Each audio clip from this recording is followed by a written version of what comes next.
Hello students, आज इस video में हम बात करेंगे उपभोग का मनोवैज्ञानिक नियम क्या है या what is psychological law of consumption. तो इस थ्योरी को इंट्रोड्यूस किया है प्रोफेसर कीन्स ने। हम सब जानते हैं कि हर व्यक्ति का उपभोग उसकी आय पे निर्भर करता है। हम कोई भी खर्च करते हैं तो अपनी आय को देखते हुए करते हैं।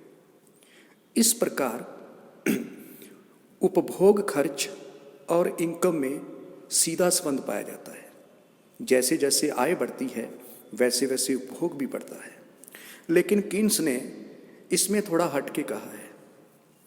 देखिए, प्रोफेसर कीन्स कहता है कि जैसे जैसे उपभोक्ता की आय बढ़ती है वैसे वैसे उसका उपभोग भी बढ़ता है, लेकिन उपभोग आय की अपेक्षा कम मात्रा में बढ़ता है। एक बिंदु के बाद, एक आय स्तर के बाद आय बढ़ने पर आय और उपभोग के बीच अंतराल आ जाता है। आय की उपेक्षा उपभोग की मात्रा कम रह जाती है और उसके बीच जो गैप आता है वह है बचत या सेविंग। यहाँ देखिए, the law of propounded by Keynes, relationship between aggregate consumption and income is called Keynesian fundamental law of consumption और साइकोलॉजिकल लॉ ऑफ कंजप्शन।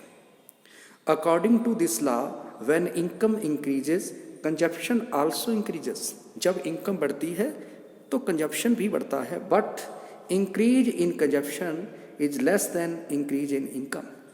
लेकिन जो कंजप्शन में वृद्धि होती है वो आय की अपेक्षा कम मात्रा में होती है। In the other word, the psychology of communities such that when aggregate real income is increased, aggregate consumption is also increased, but not by so much as income। वो इनकम के जितनी नहीं बढ़ता, यानी उपभोग खर्च इनकम के अनुसार या इनकम के बराबर नहीं बढ़ता। क्यों नहीं बढ़ता? क्योंकि जैसे जैसे आय का स्तर बढ़ता जाता है तो उपभोक्ता अपना उपभोग भी बढ़ाता जाता है, लेकिन उपभोग की एक सीमा है। जब मनुष्य के पास सारी सुविधाएं उपलब्ध हो जाती हैं, उसकी जितनी भी आवश्यक ज़रूरतें हैं वो पूरी हो जाती है, उसके बाद यदि और इनकम बढ़ती है तो वो सारी की सारी उपभोग पर खर्च न करके उसका कुछ हिस्सा बचा लेता है, उसको सेविंग में जो है सेविंग के रूप में रख लेता है। इस कारण से जितनी वो आय अर्जित करता है उसके बराबर उसका उपभोग में खर्च नहीं करता, और उपभोग और आय के बीच का ये अंतराल कीन्स ने इसको सबसे बड़ी समस्या माना है। उसने कहा ये मनुष्य का फितरत है कि वो सारी की सारी इनकम को खर्च नहीं करता, कुछ हिस्सा बचत के रूप में रख लेता है। और इस प्रकार उसने ये कहा है कि margin propensity to consume is always positive but less than unity. ये बहुत इंपॉर्टेंट बात है कि मार्जिन प्रोपेंसिटी टू कंज्यूम जो है, एमपीसी जो है, वो हमेशा पॉजिटिव होती है, 0 से अधिक होती है, लेकिन हमेशा 1 से कम होती है। एमपीसी का 1 होने का मतलब है कि जितनी आय अर्जित की सारी खर्च कर दी। जब ऐसा होगा तो वहाँ एमपीसी का मान 1 होगा। यदि एमपीसी का मान 0 है, इसका मतलब जितनी इनकम बढ़ी सारी की सारी सेव कर ली गई, कुछ भी खर्च नहीं किया गया उसका हिस्सा। लेकिन ऐसा भी नहीं हो सकता, इसलिए एमपीसी 0 से ज़्यादा होती है, लेकिन 1 से क्या रहती है, कम रहती है। तो यहाँ जो समझने वाली बात है वो ये है कि आय जैसे जैसे बढ़ती जाती है वैसे वैसे उपभोग बढ़ता है, लेकिन आय की अपेक्षा कम मात्रा में बढ़ता है। इसे हम इस टेबल में देखते हैं। यहाँ देखिए, ये इनकम लेवल है। तो इनकम लेवल में एक चीज़ और भी इम्पोर्टेंट है। जब इनकम 0 है तभी भी कंजप्शन कितना है, 50 है। इसे आधारभूत उपभोग कहते हैं। उपभोग जैसे जैसे आय बढ़ती है वैसे वैसे बढ़ता है, लेकिन कंजप्शन, इनकम 0 हो सकती है लेकिन उपभोग खर्च या कंजप्शन कभी 0 नहीं होता। उपभोग वक्र कभी भी 0 से शुरू नहीं होता।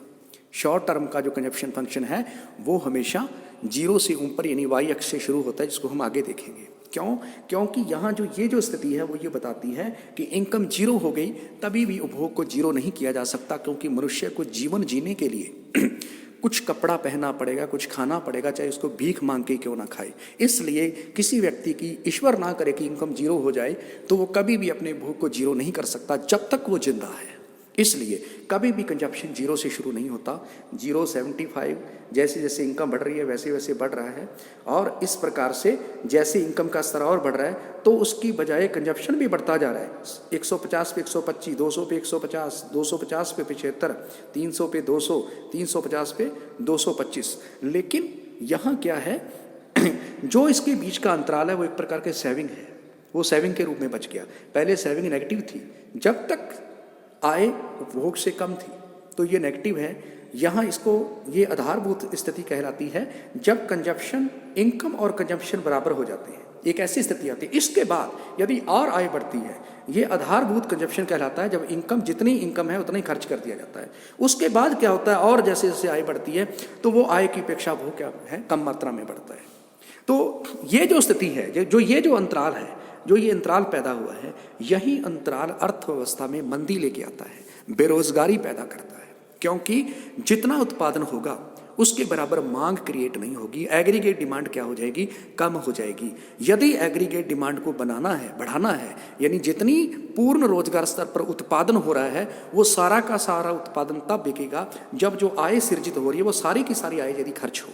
यहाँ आय है 350 लेकिन खर्च हो रही है 225, इसका मतलब अभी 125 के बराबर डिमांड क्रिएट नहीं हुई। इसको क्रिएट करने के लिए क्या करना पड़ेगा, सेविंग को इन्वेस्टमेंट में बदलना पड़ेगा, इस खर्च को, इस बचत को वापस खर्च में तब्दील करना पड़ेगा, तभी अर्थव्यवस्था के अंदर मांग बढ़ेगी और बेरोजगारी दूर हो सकती है। यहाँ देखिए, हम इसको एक जो है इस डायग्राम से भी समझेंगे कि यहाँ मैंने इनकम के स्तर को ले लिया, इधर कंजप्शन एंड सेविंग को ले लिया।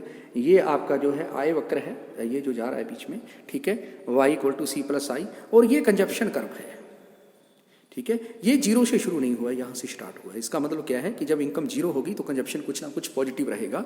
अब जब इनकम स्तर y है तो वहाँ पर C इसको इंटरसेक्ट कर रहा है, मतलब यहाँ क्या है, आय और उपभोग दोनों बराबर है। लेकिन इसके बाद यदि और आय बढ़ रही है तो इन दोनों के बीच में अंतराल पैदा हो गया। ये जो अंतराल है ये सेविंग है, और इसी अंतराल को, इसी गैप को भरने की केन्स ने विधि बताई है, या जब तक ये फिल नहीं होगा तब तक अर्थव्यवस्था में बेरोजगारी दूर नहीं हो सकती। जहां उन्होंने क्लासिकल अर्थशास्त्र का विरोध किया था और उन्हें बताया था कि अर्थव्यवस्था बेरोजगारी में भी संतुलन में हो सकती है, और उसको हम दूर कर सकते हैं सेविंग को इन्वेस्टमेंट में बदल करके।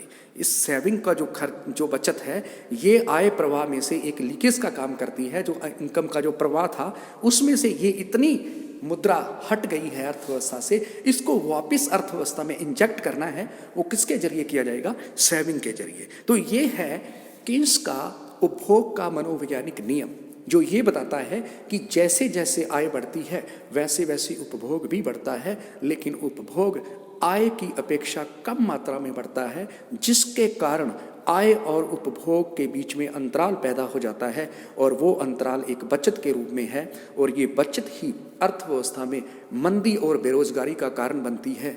और इस बेरोजगारी को दूर करने के लिए, ऐसी मंदी की स्थिति को दूर करने के लिए इस बचत को निवेश में बदलना आवश्यक है। तो ये है आपका साइकोलॉजिकल कंसेप्ट। धन्यवाद।